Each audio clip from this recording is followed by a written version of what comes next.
Reunión. He aprendido en las escrituras que los finales y los comienzos de la vida de las personas son importantes. Les he enseñado muchas veces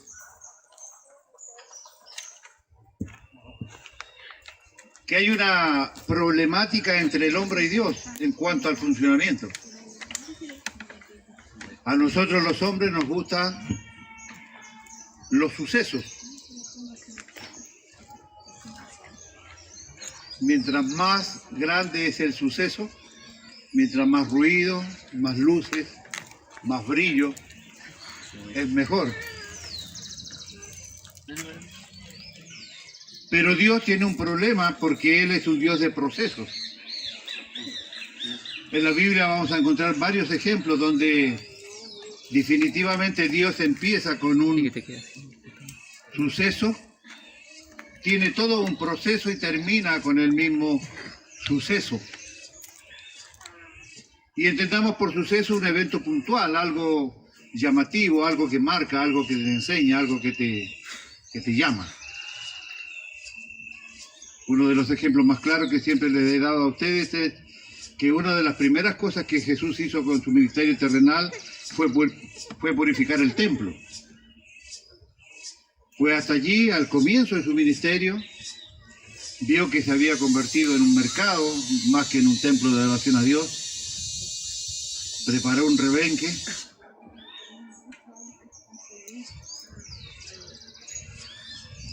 Volcó la mesa de los cambistas. El rebenque era para corretear los animales, no era para darle a la gente. Y después termina uno de los últimos sucesos de Jesús antes de ser tomado preso y crucificado, vuelve a purificar el templo.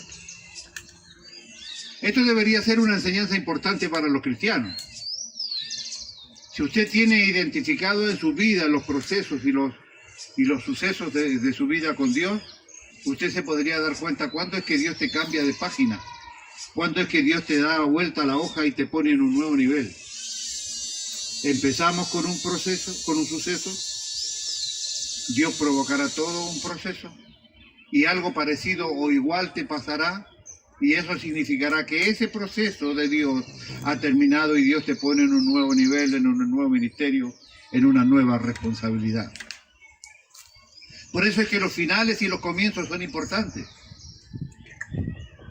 Pero desde que tengo memoria, desde que vine al cristianismo hace 43, he visto en todas las iglesias que he estado. En 43 años sacábamos cuenta este fin de semana con mi familia. He estado en 4 iglesias en 43 años. Y en todas ellas he visto que se complica la iglesia de la segunda quincena de noviembre hasta la segunda quincena de marzo, irremediablemente. Y se pierde esta gran bendición y esta gran enseñanza y esta gran importancia con este Dios presente, que es terminar las cosas como corresponde y comenzar los procesos nuevos como corresponde. Según los registros de los anotadores, hoy en la iglesia Jesús Rey de Gloria somos como 80.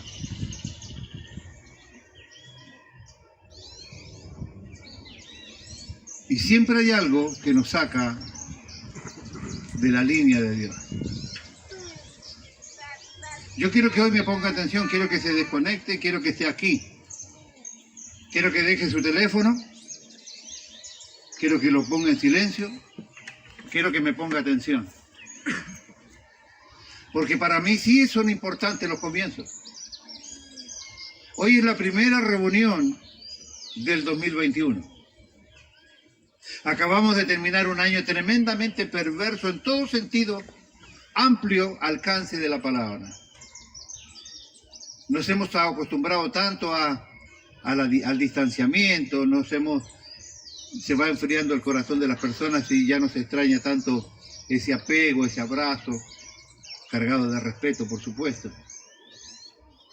Vamos distanciándonos Ya no nos vemos tan seguido porque no se puede.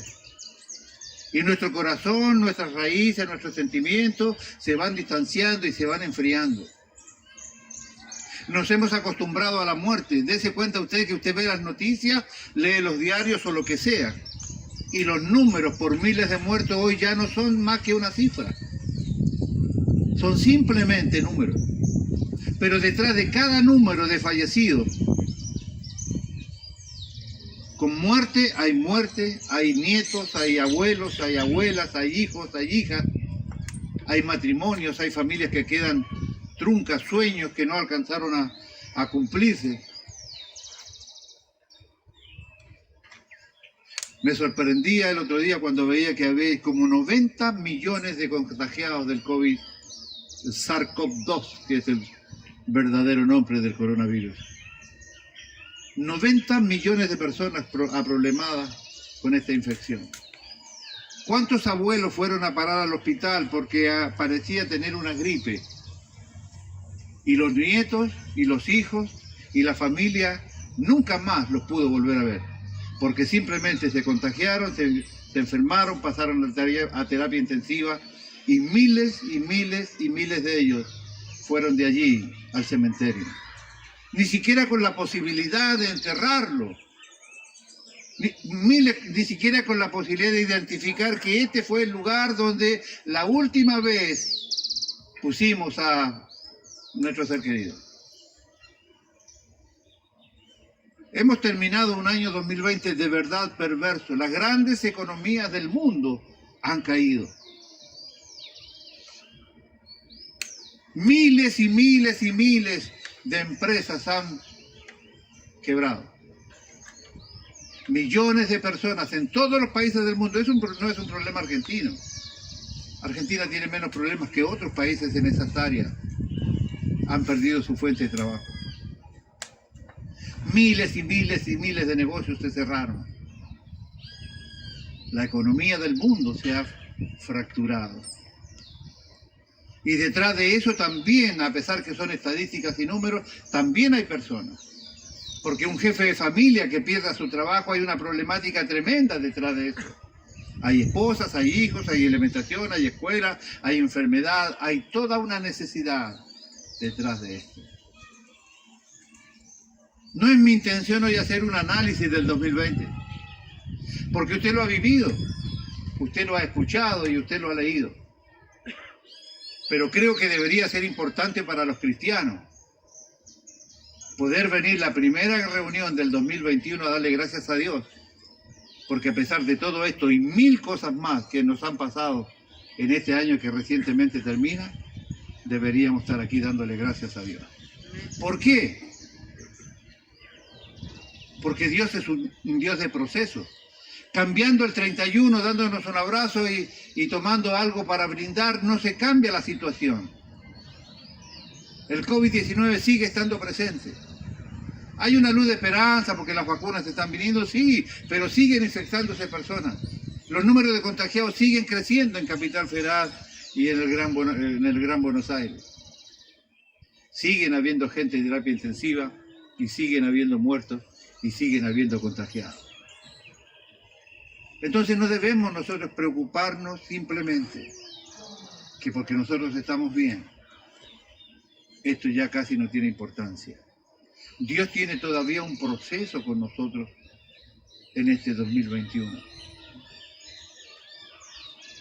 Maravillosa, maravillosa posibilidad me da Dios al cantar el último himno que hemos cantado. ¿Se recuerda el coro? Cántelo. A los que están recién conociendo, yo le digo a ella que canta feo porque es mi hija. Y es la verdad, aparte. Es mi hija, entonces tengo esa confianza de hija porque no le diría jamás a un hermano que usted canta feo. No haría eso si no fuera mi hija. Una vez le dije a una persona que era feo y hasta el día de hoy sufre en su corazón, así que no lo haré nunca más. Me rompió el corazón. No hemos acordado esta día de Juancito. Bien, y deme el coro, por favor, el coro del himno. Yo me rindo a él. Yo me rindo a él. A Cristo yo me entrego, quiero ser. Gracias, hermosa. Esto que acabamos de cantar, no se olvide que Corintios dice claramente, oraré con el Espíritu, oraré también con el entendimiento.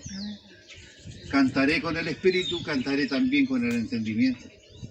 Los evangelios dicen que usted dará cuenta de cada palabra que ha salido de su boca. O sea, usted va a dar cuenta de lo que declara y canta. A veces, heme aquí, envíame, me dice, usted no tiene intenciones de ir a ningún lado donde Dios lo mande, no cante. Guarde silencio. Hoy tiene la gran excusa, te manda el barbijo. No cante. Ni el diablo lo ve. ¿Sí o no?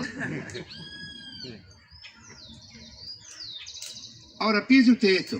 Yo le tengo que hoy venir a hablar sobre la fe. Las bases de nuestras creencias. Le tengo 2 o 3 preguntas interesantes que usted guarde y se conteste en su cabeza para que el proceso de lo que yo le quiero mostrar hoy tenga la respuesta para usted.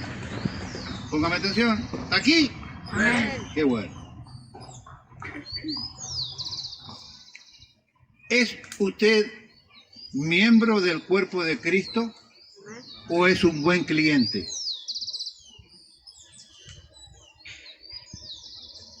Repito, ¿es usted? No se olvide que el análisis de su respuesta no la está haciendo el pastor, la está haciendo el Espíritu Santo en su corazón. ¿Es usted miembro del cuerpo de Cristo, identificado en Jesús, Rey de Gloria, o es un buen cliente?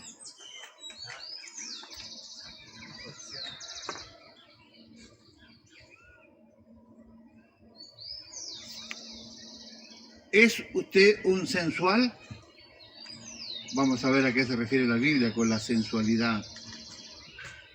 ¿O es usted un cristiano de guerra? Vamos a revisar hoy nuestras creencias. Y la primera pregunta que me respondía el himno que le quería hacer es la siguiente. ¿Puede Dios confiar en usted para este 2021? ¿Puede Dios confiar en usted para este 2021? Y allí viene la segunda pregunta. ¿Es usted miembro del cuerpo de Cristo o es un buen cliente? Le voy a dar parte de la respuesta. Si usted es miembro del cuerpo de Cristo, no debería tener problemas con la sensualidad, sino con las bases de su fe. Y si usted es un buen cliente, entonces tenemos un problema porque debemos tratar de tenerlo contento al cliente, porque si el cliente deja de estar contento se va a otro negocio. Aquellos que tienen negocio saben de lo que hablo. El cliente siempre Tiene la razón. tiene la razón aunque no la tenga, porque el espíritu del negocio es el cliente. Ahora, si usted es un buen cliente, yo tengo un problema.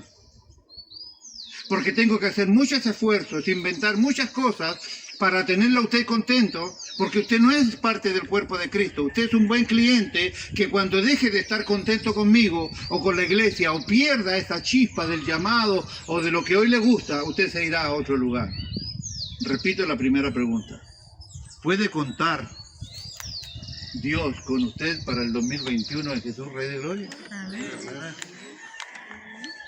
Yo no sé si usted se habrá dado cuenta, el que está cerca de mí, ¿de qué podemos hablar? Biblia e iglesia, ¿no? Yo no estoy medio rutinario con el tema.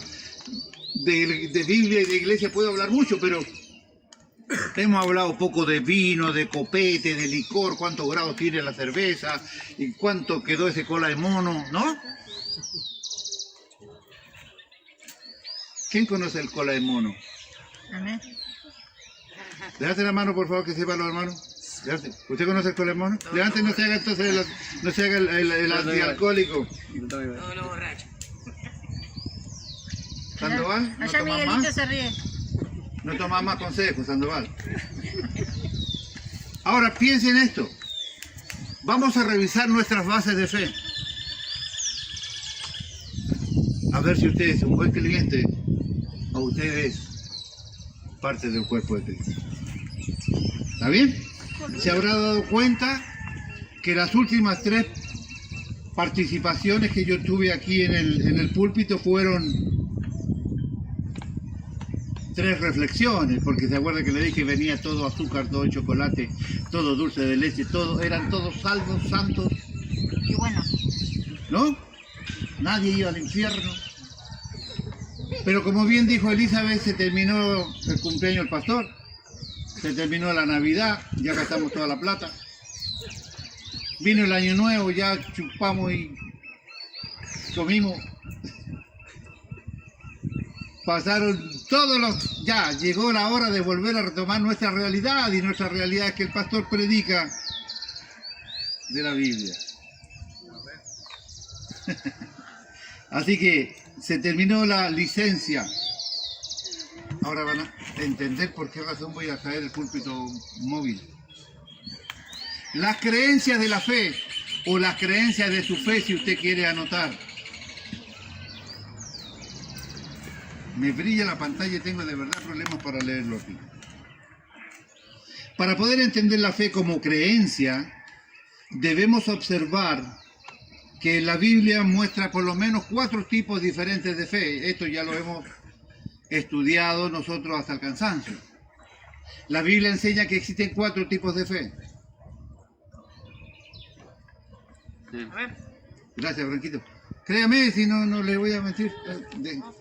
4 tipos de fe. Ese me conocía como... Vamos a analizar el primero de ellos. El primero es un concepto en que vivimos en un mundo interesante. Nosotros tenemos un mundo real.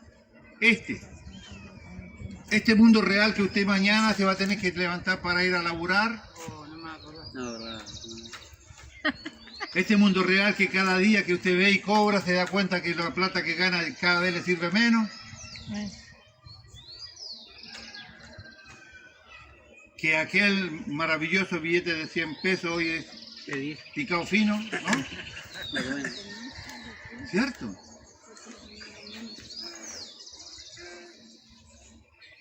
Que las cosas suben de precio y que pareciera que los pibes están más vivos porque ya piden, ya antes uno esperaba contento que me traerá Papá Noel. Hoy no, hoy le hacen la carta.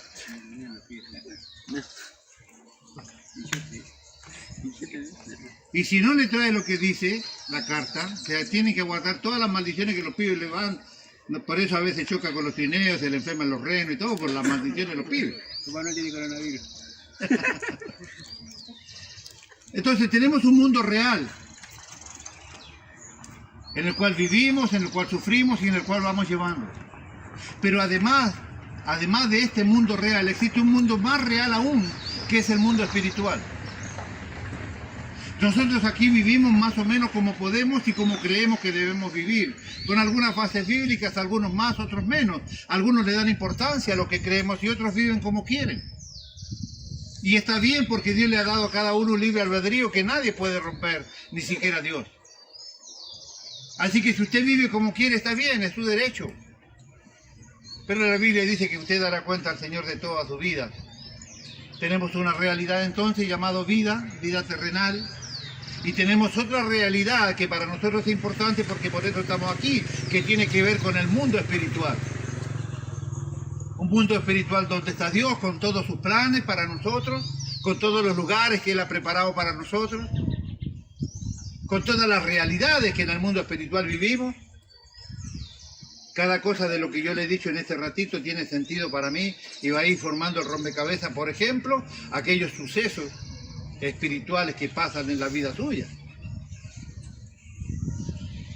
¿Qué hace usted para las 12 de la noche de la Navidad? Algunos oramos, nosotros todos los años oramos. Otros tiran pirotecnia, ¿no? Otros levantan el brindis, y otros se abrazan, otros se ríen, ¿no? Distintas maneras de expresión. Entonces, cuando usted está orando, viene un vecino a las 12 en punto, como si celebrara de esa manera, y le prende todo un basural que pareciera que juntó en los últimos 6 meses, y las llamas eran así de largas, en donde el humo y la mugre no nos dejaba orar. ¿Cree usted que eso es normal? ¿Que es meramente humano? Para mí es espiritual. Para mí es espiritual. Que usted tenga pesadillas y de noche no pueda dormir, para mí es espiritual. En paz me acostaré y así mismo dormiré, porque solo tú, oh Jehová, me haces vivir confiado. Si usted aprende a observar el mundo espiritual, se dará cuenta la importancia que tiene, que ese mundo es más real que este, porque este va a terminar en algún momento para nosotros. Y en el medio de este mundo real y de este mundo más real aún, que es el mundo espiritual, en el medio de esas dos cosas está la fe.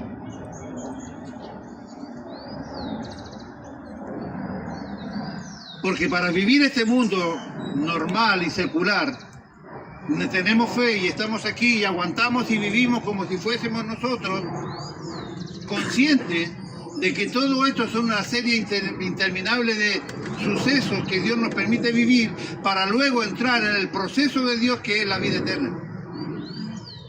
En el medio y en el pase de este lugar al otro está la fe. Ese punto de encuentro que hay allí se llama, en teología se llama intercesión. Era lo que provocaba el huerto de Edén allí, cuando Adán aún no había pecado. Estaba el mundo real y estaba el mundo espiritual, y él podía entrar y salir de ambos mundos. Él podía ver el mundo espiritual de la misma manera y claridad que él veía el mundo físico. Él podía ver a los animales pastando allí, y también podía ver a los ángeles subir y bajar. Él podía caminar con Jehová al atardecer, dice la palabra de Dios. Este mundo espiritual, llamado intercesión en teología, es la fe. Usted está aquí hoy con el calor que hace, pudiendo estar en cualquier lado, es porque usted tiene fe para vivir este mundo físico y natural, y tiene la fe depositada en lo que viene, porque sabemos que nuestra vida, en realidad, comenzó la vida eterna el día que aceptamos a Cristo en nuestro corazón. Esto es la fe. Este primer concepto de la fe es lo que yo quiero que usted guarde. El concepto que vivimos es un mundo natural que ya hemos identificado. En medio de estos dos mundos está su fe. ¿Qué tan potente es su fe para enfrentar este mundo y esperar el siguiente? Es la fe que podemos soportar la vida en este mundo, esperando lo que Dios ha preparado para nosotros en lo venidero.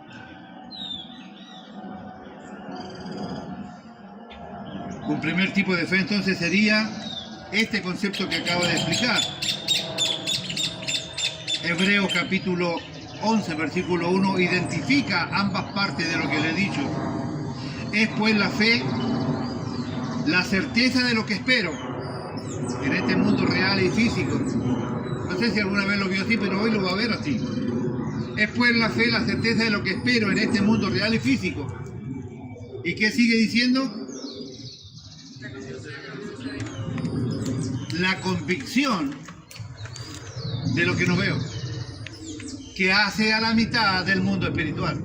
Hebreos 11.1 nos muestra claramente en la descripción de la fe la identificación de este mundo que esperamos la presencia de Dios en nuestras vidas y la convicción de todo lo que Él tiene preparado para el otro pedazo de vida que es la vida eterna.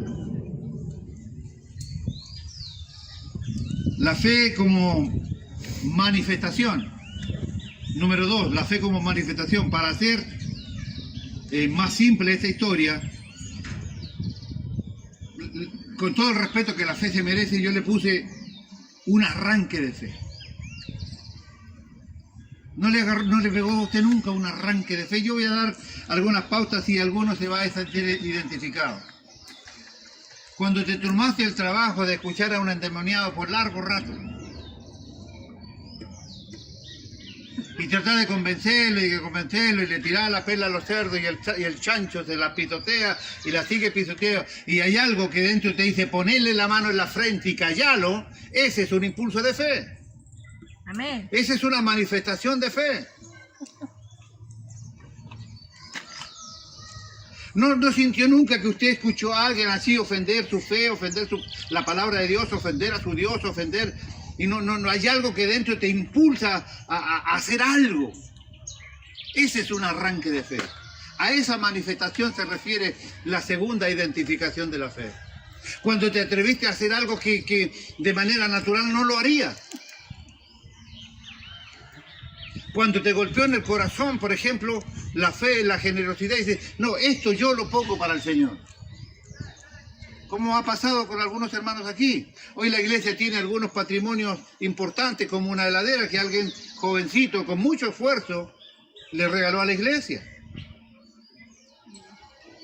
¿Qué fue eso? No hay en qué gastar la plata. No, fue un impulso de fe dado por el Espíritu y se compró la heladera y pagó cada cuota. Este es mi hermano Bernabé, usted sabe cuál es la modalidad de Luis.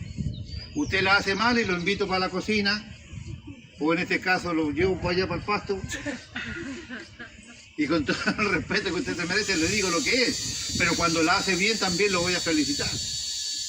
Ese impulso de fe. ¿Por qué determinó venir esta mañana aquí? Porque ya tiene una fe establecida, pero también hay un impulso que te dice, no, vale la pena hoy ir a la iglesia. Estos arranques de fe, nosotros deberíamos darle más importancia de lo que son. A veces el Espíritu Santo te impulsa a hacer cosas y nosotros, cuyos, nos quedamos. No nos atrevemos a hacer lo que el Espíritu Santo nos dice que nosotros hagamos. Piensa. ¿Te gusta tu casa?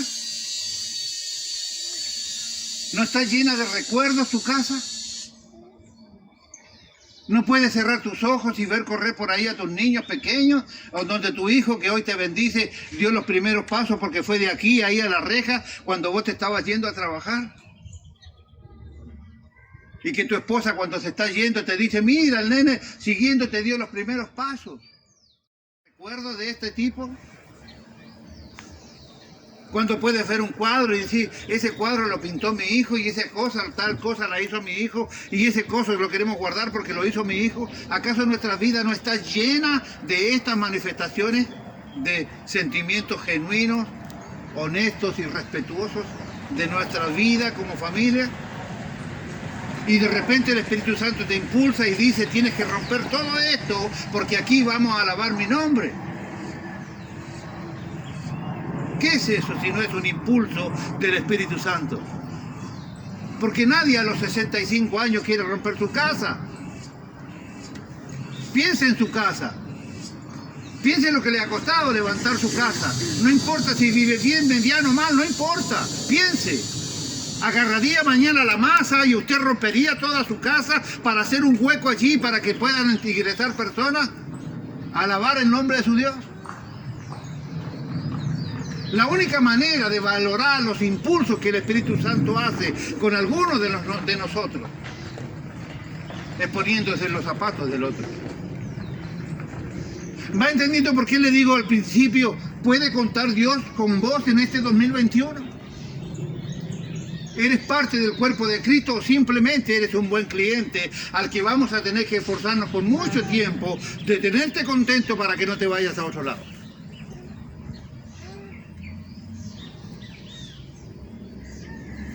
Cuando sientes ese impulso de hacer algo nuevo, de hacer algo distinto, no importa lo que te cueste, no importa lo que tengas que dejar, no importa que eso esté saturado de recuerdos, no importa porque los recuerdos no están en las paredes, están en el corazón de la gente que lo ha hecho. Impulso del Espíritu Santo que a todos nosotros nos provoca. Estas manifestaciones nosotros los cristianos debemos orar por ellas. Estaban en medio de una tormenta y alguien tuvo ese impulso del Espíritu Santo, aun cuando todavía no había venido el Espíritu Santo sobre ellos. Porque hay algunos cristianos que tienen todavía equivocado el concepto de los apóstoles. Todos los apóstoles, estaban perdidos hasta el día de la resurrección de Cristo. No habían conocido verdaderamente al Señor en su ministerio terrenal. ¿Cuándo lo reconocen? Como verdadero Salvador de sus vidas el día que Cristo resucita. Antes eran unos judíos perdidos como cualquier otro. Estoy refiriéndome a cuando Pedro sale de la barca. Pedro, ese Pedro impulsivo, ese Pedro, ¿no? Ese impulso de, Señor, ¿puedo salir a caminar con vos? Sí, venga muchacho.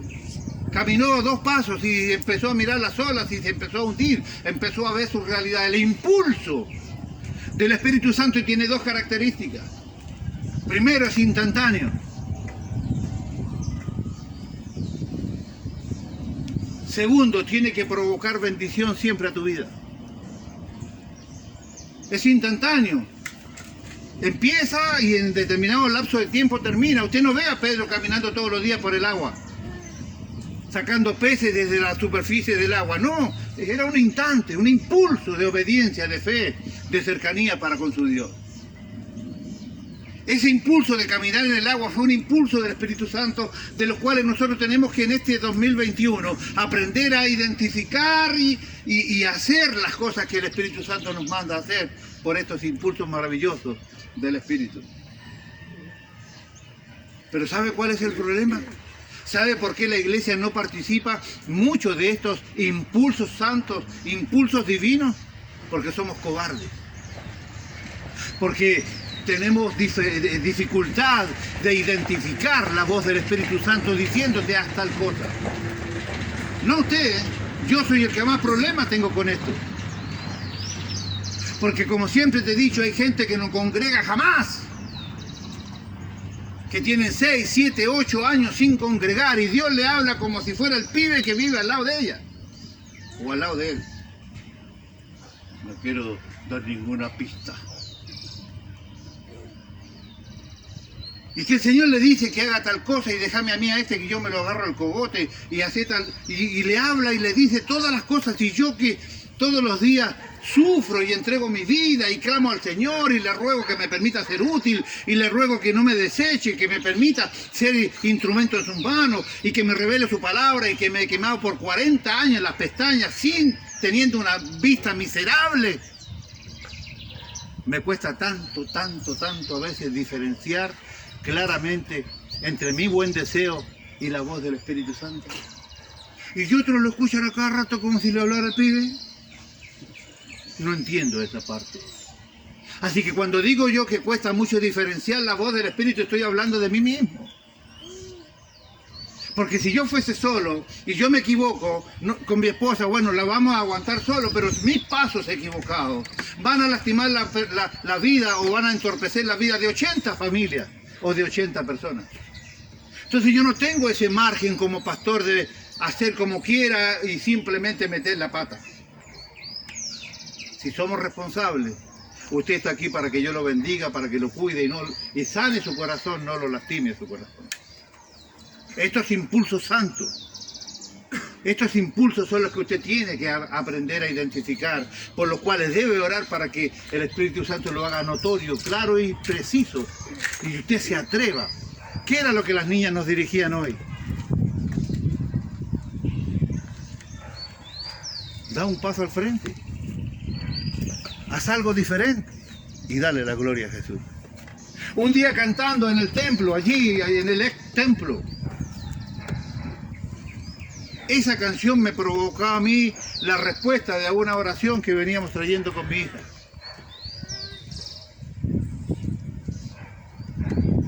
Da un paso al frente, haz algo diferente y dale la gloria a Jesús. Esa fue la respuesta para prepararle y ser titular junto a Pablito, que era garante, y a Miguelito, que eran garantes de un departamento allí, de los hermanos venezolanos. En donde desde la mercadería hasta la carne, desde las camas hasta el televisor, desde la cocina hasta la heladera, le hemos preparado a aquellas personas y le hemos regalado aquella casa. Y hemos puesto nuestros nombres en garantía para que ellos pudieran vivir allí. Da un paso al frente, haz algo diferente y dale la gloria a Jesús. Esos impulsos del Espíritu son los que yo quiero que usted en este año aprenda claramente a identificar, porque todos lo tienen. Si usted es hijo de Dios, usted tiene cada tanto esos impulsos de fe que usted tiene que aprender, primero, a identificar y segundo, a obedecer. Porque si Dios te impulsa a hacer algo, Dios tiene un plan con ello. No te olvides, dos características tiene. Tiene un pequeño lapso de tiempo y segundo, tiene que bendecir tu vida. Entonces a veces por no hacer caso a estos impulsos, no somos bendecidos como personas, como cristianos, como trabajadores, como familia, como papá, como mamá, como hijos, como cristianos activos de una iglesia. Ore por los impulsos de la fe que el Espíritu Santo le da a todos nosotros.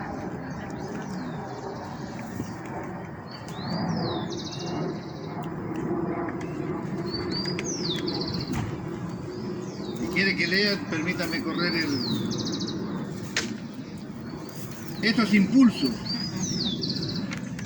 que nos da el Espíritu Santo. Voy a avanzar un poco. ¿Qué razón? Pedro en el agua. Ah, qué maravilla. Las razones, dos de ellas. Número 3. La fe como fruto. Hebreos capítulo 11, versículo 39 dice, y todos estos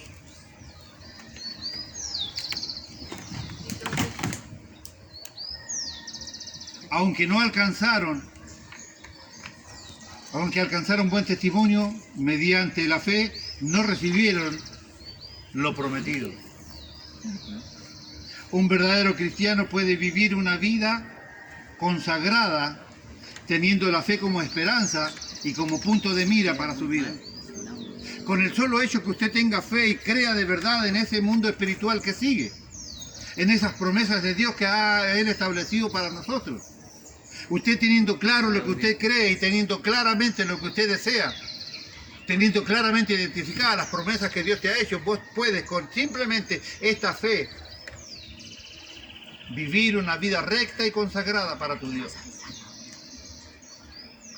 Vas a provocar fruto, aun cuando aquí no recibas lo que te mereces.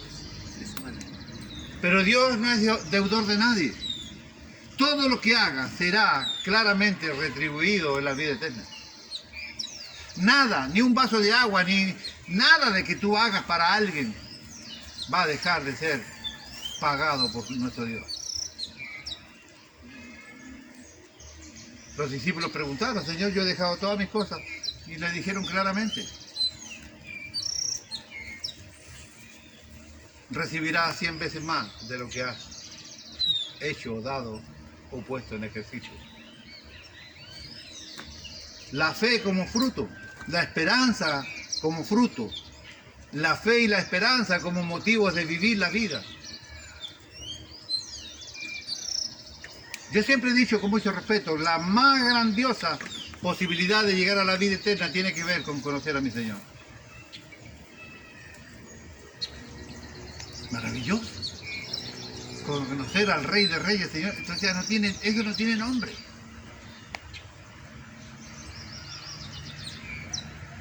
Que además te presente como parte de la iglesia al Padre. Padre, mira, esta es la iglesia que compré con mi sangre. Este es el regalo que vos me hiciste según Juan 17. El mayor regalo que Dios le dio a su Hijo es la iglesia de Cristo. Usted es el mejor regalo. Conocer a ese Señor, conocer a ese papá, vivir con ellos eternamente. Pero además,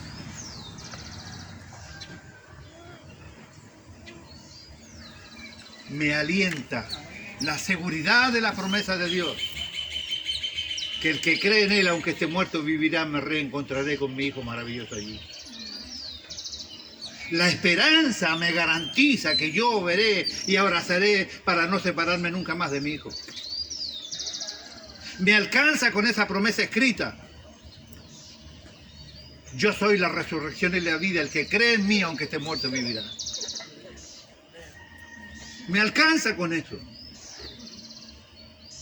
Y cada día trabajo, y cada día sueño, y cada día ayudo a criar a mis nietos, y cada día voy y hago todo lo que pueda, porque me alcanza con aquella promesa que algún día Dios me bendecirá por lo que hago por ellos, pero además podré abrazar a mi hijo para nunca más separarme de él. La fe como esperanza es simplemente suficiente motivo para vivir una vida consagrada al Señor sin ningún tipo de impedimento. ¿Cuánto crees en lo que escuchas o predicas o cantas? ¿Cuánto crees en realidad de lo que dices creer? ¿A cuáles son las promesas o cuáles son los mandamientos que le has dado importancia? ¿Solo a los que te convienen? ¿Solo a los de turno? ¿Solo a los más suaves? Tienes que obedecerlos todos. ¿Cuál es el problema? Hemos venido estudiando sobre los judíos mesiánicos. ¿Cuál es el gran problema de los judíos mesiánicos? Que la misma ley dice claramente que el que no puede cumplir con unos requerimientos de la ley se hace responsable de toda la ley. Nosotros tenemos que cumplir con todos los mandamientos. Y yo sé que detrás de cada mandamiento está establecido el amor de Dios para mí. Dios no es un Dios sectario, perverso, que me prohíbe hacer cosas porque Él le ocurrió hacer así. Cada mandamiento que Dios me ha dado para que yo viva en esta vida, basado en la esperanza y en la fe, están saturados de amor. ¿Por qué Dios dice no robarás? Porque Él sabe que si yo incurro en este pecado, tarde o temprano me va a cazar la policía, me van a meter allí, me van a dar la viaba, me van a meter en un ambiente no propicio. Mi familia, mis nietos, mi esposa, todo el mundo sufrirá porque yo voy a estar allí. Por haber roto un mandamiento de Dios. Entonces Él no me prohíbe que robe porque simplemente se le ocurre decir no robarás. O mentirás o cualquier cosa que usted encuentre como prohibición. Es que detrás del mandamiento está el amor de Dios para cuidarme a mí. Él impidiéndome que robe me libra de todo este proceso destructivo que tendría humanamente hablando y humanamente, espiritualmente hablando también, que tiene que ver con el hecho de haber roto el mandamiento y haber robado. Dice claramente la Biblia que si usted hace algo parecido, lo van a meter allí y va a tener que pagar hasta el último cuadrante. Cada mandamiento está saturado del amor de Dios. Entonces la fe como esperanza alcanza, sobra de más para vivir una vida consagrada al Señor y provocar buenos frutos. Pertenecemos al reino de la siembra y de la cosecha. La Biblia dice claramente que si usted no siembra, usted no puede cosechar. No hay ningún agricultor que pueda cosechar donde no ha sembrado.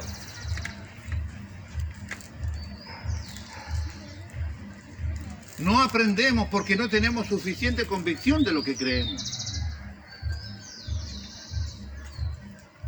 ¿Por qué se pierden los trabajos? Porque las personas no cumplen con los mandamientos de Dios. Y no es que Dios necesite el dinero suyo. Dios necesita su obediencia. Simplemente. El amor está establecido detrás de eso. Quiero que aprenda la lección. Si me pones a mí primero, no importa. No importa lo que pase, no dependemos de un gobierno de turno. No nos hemos maravillado durante toda esta cuarentena que hermanos han hecho cosas en el medio de la cuarentena para que puedan reconocer que fue Dios actuando. Yanni, Ezequiel y Yanni soñando con su casita cuando no había pandemia, cuando había laburo, cuando el muchacho iba y venía cuando quería, ¿no? Fue en el medio de la pandemia donde Dios le dio la casa. Antes tenía un trabajito que encontraba al tipo y lo devolvía. Como la cumbia, ¿se acuerdan? Encontré un trabajo y lo devolví. ¿Se acuerdan de esa cumbia? Algunos conocidos míos lo escribieron esa. Sin embargo, cuando se puso las pilas, pudo hacer en el medio de la pandemia, pudieron hacer su casa. Y estar allí, piolita como recién casado. Va, más o menos. Francucho consiguió laburo en el medio de la pandemia. Gloria. ¿Verdad? ¿Por qué Dios hace estas cosas? Para que nosotros podamos darnos cuenta que es Él haciendo la obra en nosotros. Repito, la fe como esperanza es suficiente para vivir una vida recta. ¿Quieres que no te falte la economía en tu casa? Cumple con los mandamientos de Dios, diezma, ofrenda, haz pactos y primicias. No es secreto esto.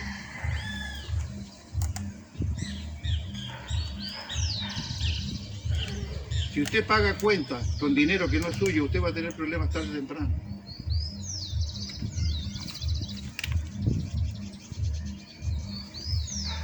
Fruto.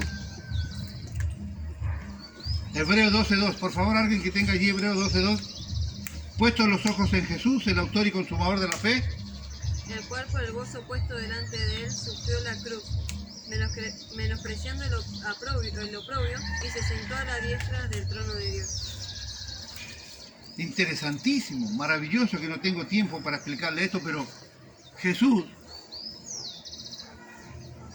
no sufrió la cruz por lo que estaba viendo ayer en el reality que le tocaba vivir.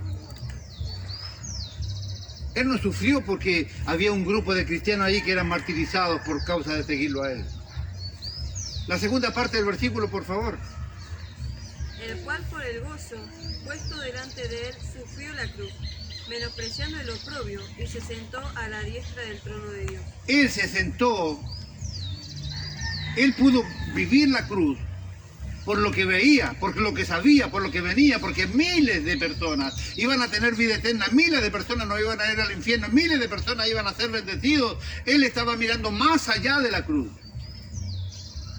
Jesús no vivió ese reality, sino que Él murió en la cruz voluntariamente por lo que veía en el futuro. ¿Qué es lo que trato yo de decirle esta mañana? No vivan la vida como que esto es todo el término de toda la situación. La fe como esperanza alcanza para vivir una vida plena. Ven lo que sigue, ven lo que promete Dios para nosotros, en lo que hemos creído. Repito, te dije al principio, vamos a revisar nuestra fe hoy.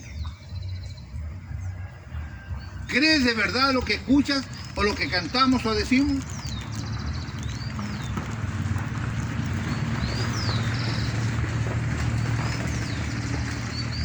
Número 4, la fe como nuestra creencia. La fe como base sólida para lo que usted cree.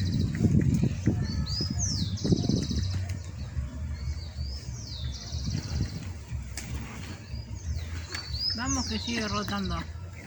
Sigue girando. La fe como piso para nuestra vida aquí en la tierra. La fe como base sólida para hacer la voluntad del Señor en nuestras vidas.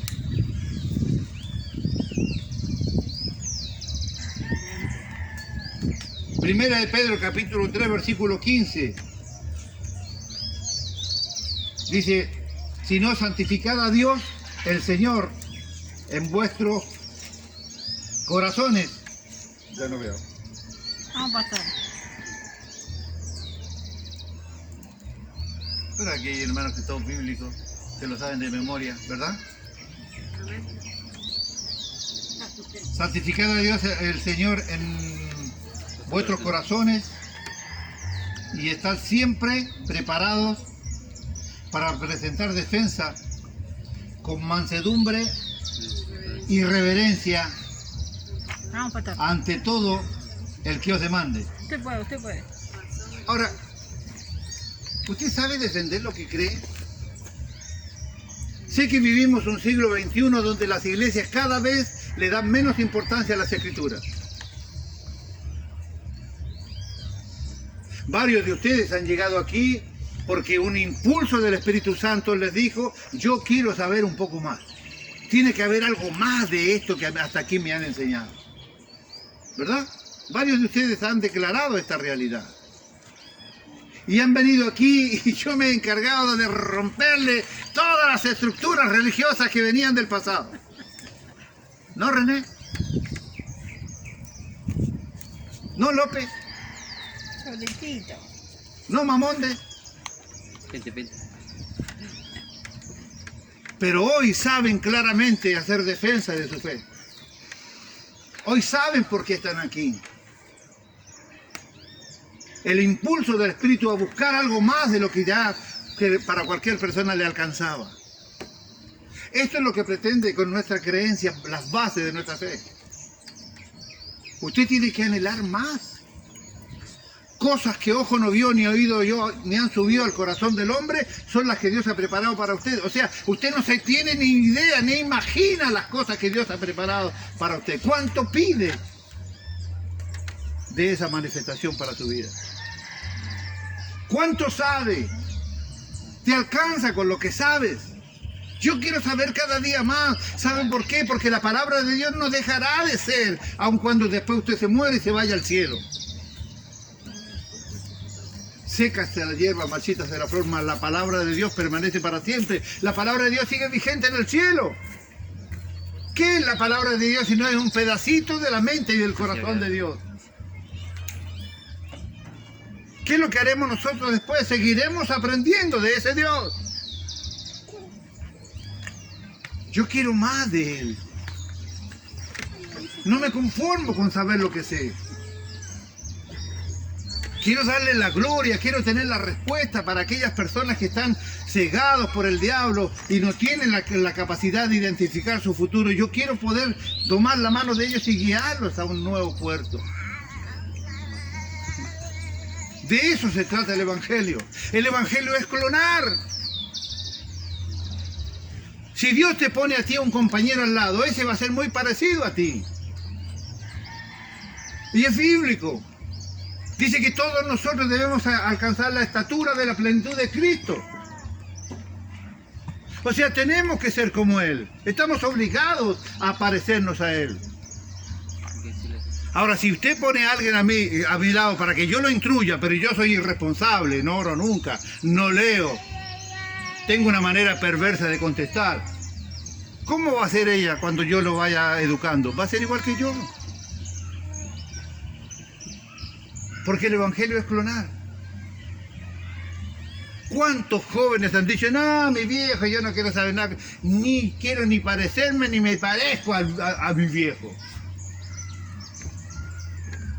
Pasaron 2 horitas, tuviste tu primer hijo y estás haciendo, diciendo y enseñando las mismas cosas que tu viejo enseñó. Porque la vida, cuando te ponen al lado de otro, es clonar. ¿Qué es lo que pretendo yo aquí? Porque es importante, y te lo decía al principio, yo no puedo equivocar mis pasos como pastor. Porque si yo me equivoco, tú te equivocas. Vos estás salvado porque a vos no te van a pedir cuenta de aquella equivocación. Porque usted funciona en autoridad. ¿Sabe lo que significa esto? Que usted funcione en autoridad. Es muy simple. Es muy simple. Hay iglesias evangélicas donde se prohíbe absoluta y totalmente tomar una copa de vino. La borrachera está descartada desde ya. O sea, si usted se jacta de ser cristiano, usted no puede andar en dope por ahí, ¿no? Afirmándose de la palmera que encuentre, ¿me entiende? Usted no puede hacer eso. Usted no puede hacer eso si se jacta de ser cristiano. Está preparado. Pero la Biblia enseña claramente que Jesús tomaba vino, pero nunca dijo que Él se haya emborrachado alguna vez. Y la palabra vino en la Biblia es una palabra técnica que siempre significa jugo de uva fermentado, en mayor o menor grado, pero siempre fermentado. Y aquí, en esta iglesia, el pastor dice que usted puede tomar una copa de vino. Una copa de lo que se le ocurra. Pero una copa. No como un amigo mío que fue al médico y le dijo, mira, yo te aconsejo por tu estómago tomes una copita de vino. Todos los días para la comida o la cena, una copita. Y un día pasaba por el auto y lo ve en una esquina parado al lado de un bar. Tipo así como yo vi a algunos de los míos, así.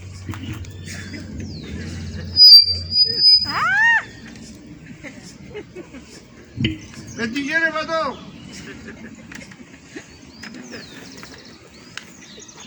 ¿Qué estás haciendo? Obedeciendo su voz, doctor, le dijo. Pero yo te dije que te tomes una copita todos los días. Sí, me acabo de tomar la que corresponde a enero del 2050. La del lunes, la del martes, la del Te miércoles. la tomo toda junta.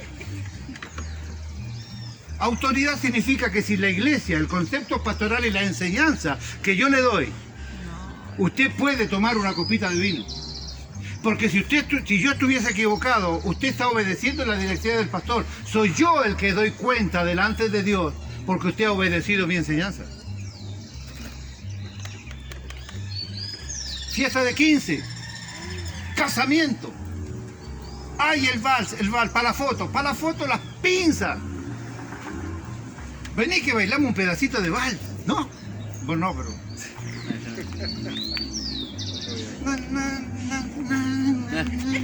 ¿No? ¿Cómo el pastor va a estar bailando? Dice. El cable.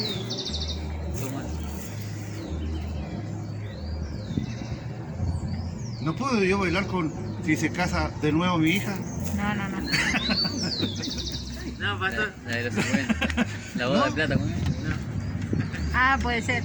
Entonces aquí, si la enseñanza de la cual usted es parte, repito, ¿es usted miembro del cuerpo de Cristo o es un buen cliente? Recuérdese, si usted es parte integral de esta iglesia y usted hace un cumpleaños de 15, de 18, de 21, de 50 o se casa su abuela de vuelta y hay ahí un vals, baile el vals.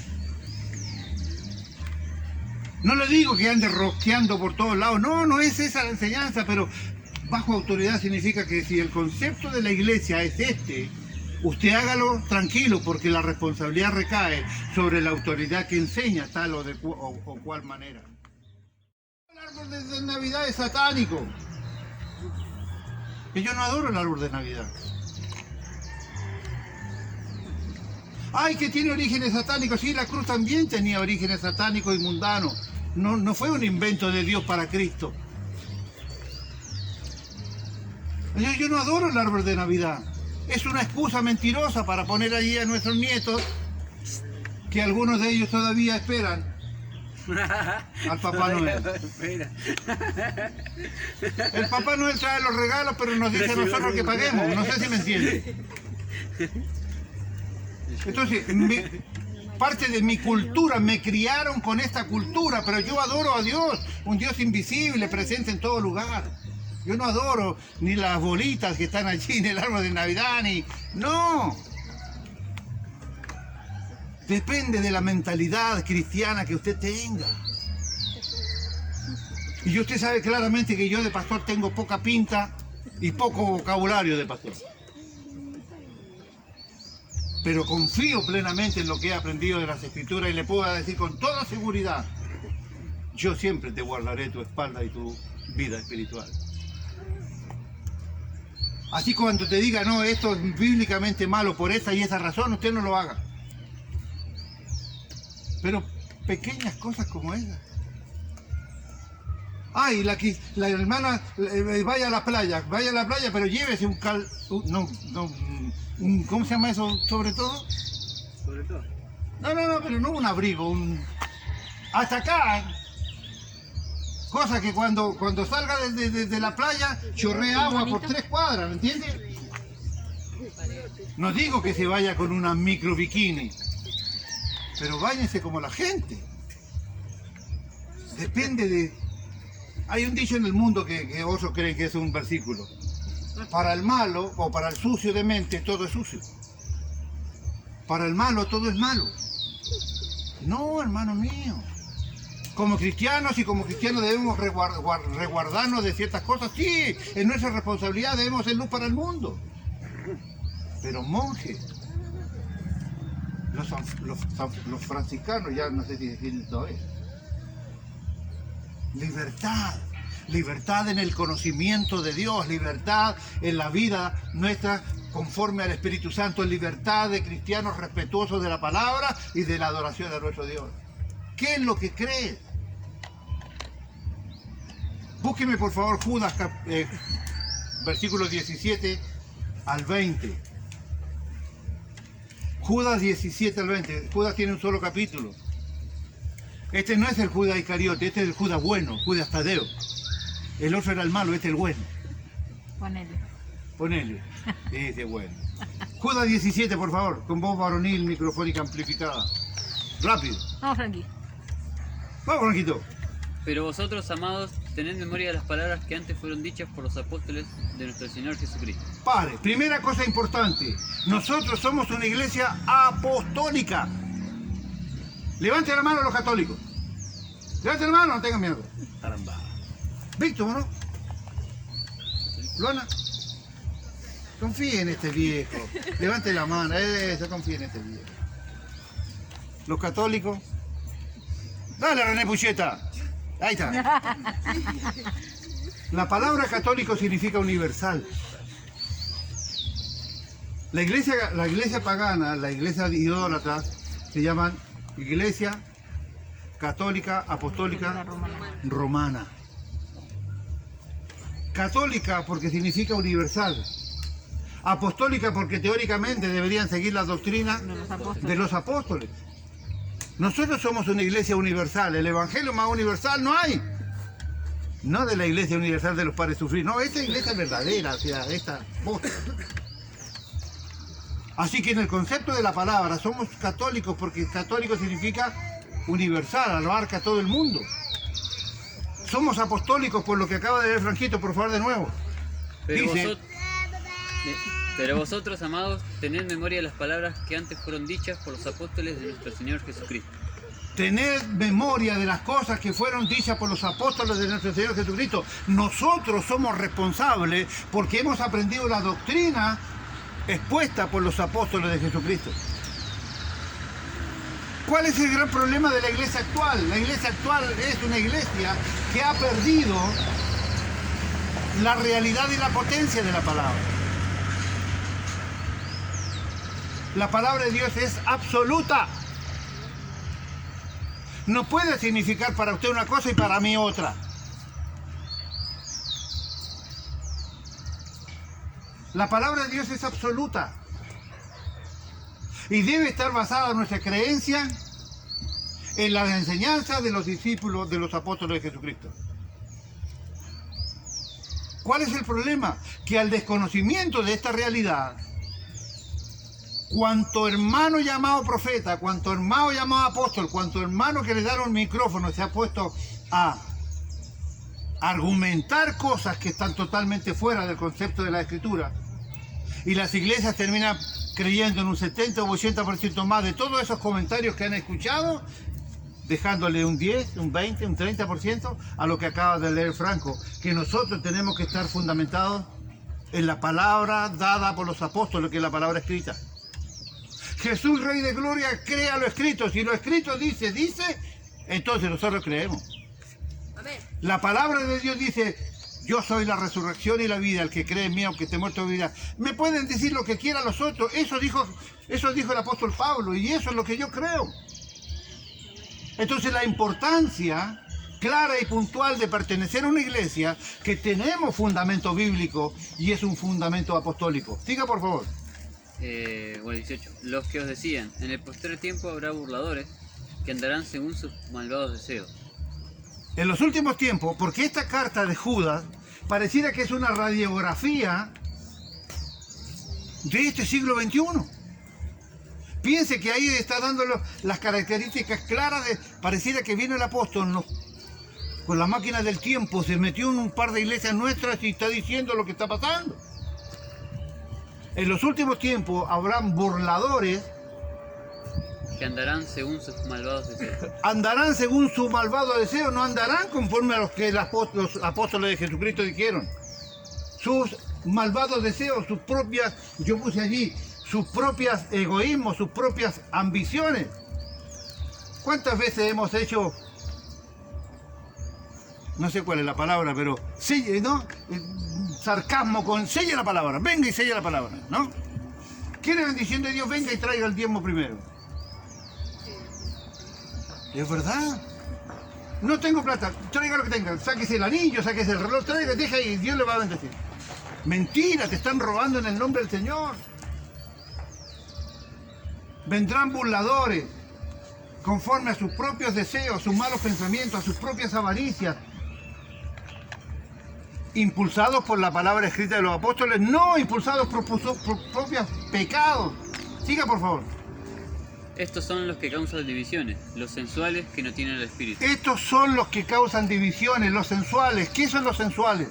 Hay un mal concepto de la sensualidad.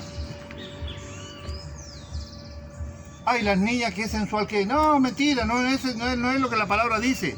Sensualidad viene de sentir. Hay gente allí, conforme a sus propios deseos, que andarán haciendo cosas de acuerdo a lo que siente. Ay, necesito. No, esta iglesia está remuerta, no hay ningún terremoto, no hay ningún... Pero si aquí está diciendo que los sensuales, los que se llevan por el sentir, los que se llevan por esto de que tengo que sentir algo, tengo que escuchar alguna trompeta, tengo que ver alguna luz, tengo que sentir... Esos son los sensuales, los que no tienen el espíritu, los que se guían por el sentir. La palabra dice en el primer versículo 17 que nosotros tenemos que estar fundamentados en la enseñanza de los apóstoles, en la palabra escrita. Te dije al principio, debemos anhelar y clamar y orar por aquellos impulsos del espíritu. Sí, debemos pedirlo porque el espíritu se los da a todo el mundo. Debemos clamar por esos impulsos del Espíritu Santo. Pero los sensuales dividen nuestras iglesias. Hoy acá no se siente nada, vámonos allá, que hay uno de turno allá y de moda, que vino hablando todo así cerro americano y ya se dice que tiene la unción. Es chévere, ven y pone acá, es chévere, hermano, Dios te va a ver así. Y te sacan las lucas, te divide la iglesia y está haciendo lo contrario a lo que la palabra de Dios enseña. Continúe, por favor, Pablo Franquito. 20. Pero 20. vosotros, amados, edificándoos sobre vuestra santísima fe, orando en el Espíritu Santo, conservados en el amor de Dios, esperando la misericordia de nuestro Señor Jesucristo para vida eterna. ¿Unificados en qué? En la fe. Unificados en la fe. Eso significa que Dios no tiene una fe distinta para cada uno de nosotros. Tenemos que estar unificados en la fe y en el conocimiento de los escritos de los apóstoles. Debemos creer una misma cosa, debemos movernos por una situación especial. Te dije al principio, ¿eres parte del cuerpo de Cristo o eres un buen cliente?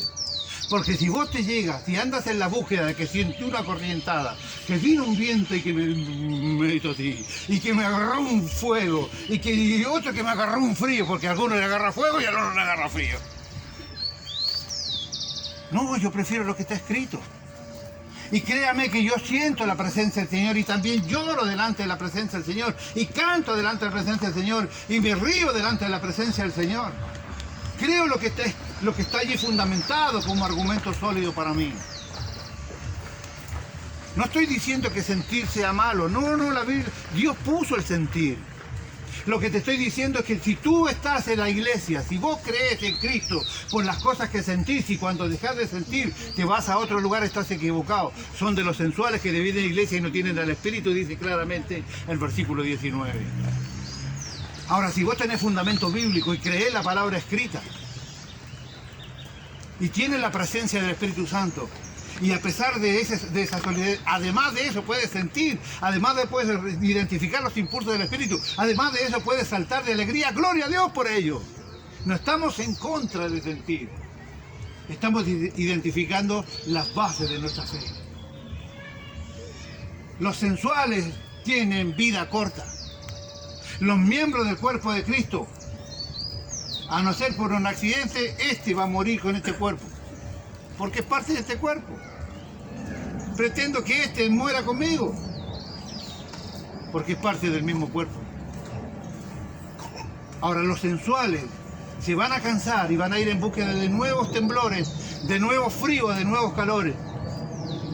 Pero son los que dividen la iglesia, son los que no tienen el Espíritu, son aquellos que lastiman a nuestra gente, a los que le roban a nuestra gente. Termino diciéndote lo que te dije al principio. ¿Puede contar Dios contigo en este 2021? ¿Eres parte del cuerpo de Cristo? ¿O simplemente eres un buen cliente que tenemos que mantenerlo conforme, haciendo todas las cosas que estén a nuestro alcance? Pero tarde o temprano ese cliente se tomará su cerveza, se comerá el maní y se irá a otro negocio. Yo no tengo plan B. Alguna vez, por misericordia, Dios me llamó a levantar esta iglesia de cero. Y moriré aquí dentro. Me queda poco. Ay, papá. ¿Puede Dios contar contigo en este 2021? ¿Puedes identificar estas frases, estas preguntas que te hice al principio? Dios está contando contigo para este 2021 con todo el trabajo que tenemos que hacer. Tenemos que evangelizar, van a empezar a funcionar los maestros, vamos a acrecentar el número de la música, vamos a empezar a construir el templo, vamos a empezar a trabajar. No, López, que tengo así un chorizado de cosas para hacer. Así que ya sabe. Cierre sus ojos donde está y solo quiero que le dé una respuesta al Señor. El Espíritu Santo hoy te pregunta, ¿puedo contar con vos? Con tus manos, con tu corazón, con tu cabeza, con tus responsabilidades económicas. ¿Puedo contar con vos en este 2021?